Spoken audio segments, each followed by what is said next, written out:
The murder trial of a man accused of fatally shooting his brother-in-law outside a local nail salon was expected to start yesterday. And while it did start, it wasn't what the start many were expecting, as the defendant Kiet Nguyen pleaded guilty.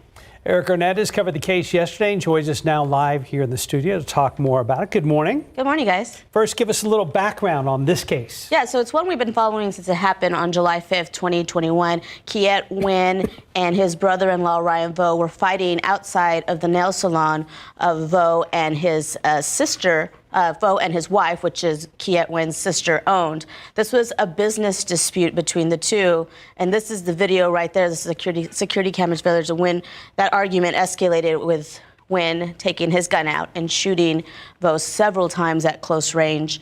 But yeah, we were expected to go to trial yesterday, and kind of how the order goes is you plea before the jury, and that changed everything and was extremely unexpected. I was going to say, to go over that, what happened, you know, that's what many people were expecting, those opening arguments. Yeah, so they start with the judge reading the state reading the charge of the court. This is what he's been indicted with.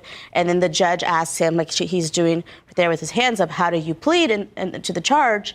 And he says, not guilty, which she even was caught off guard, the judge, and asked, excuse me? And she asked the attorney to confirm, and the attorney was like, I'm confirming. He said not guilty. So they took a break, they took the jury out, and she explains to him, this is what you're admitting to, this is kind of what's gonna happen next.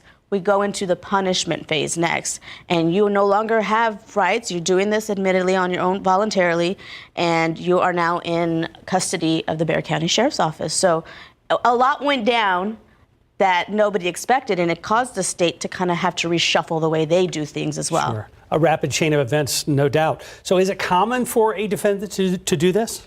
This is only the second time I've seen this in all the court cases I've covered. One time we had an individual who pled guilty in the middle of testimony because he didn't want to go on the stand to testify because he didn't want the media to record it. He didn't want us there. And when we were like, well, we're not going anywhere, he ended up taking a plea deal.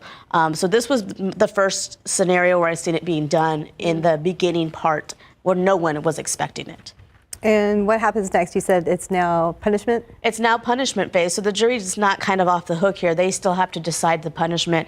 And just because he pled guilty, that full range of punishment still applies. So he still faces that 5 to 99 years or life in prison. That punishment phase started yesterday. It started with that video of that security footage being shown to the jury. So that's where we'll head back today to see what happens next and what his sentence will be. And you'll be on it. I'll be on it. All right. Erica, thank you. Thanks, guys. Thank you. Good.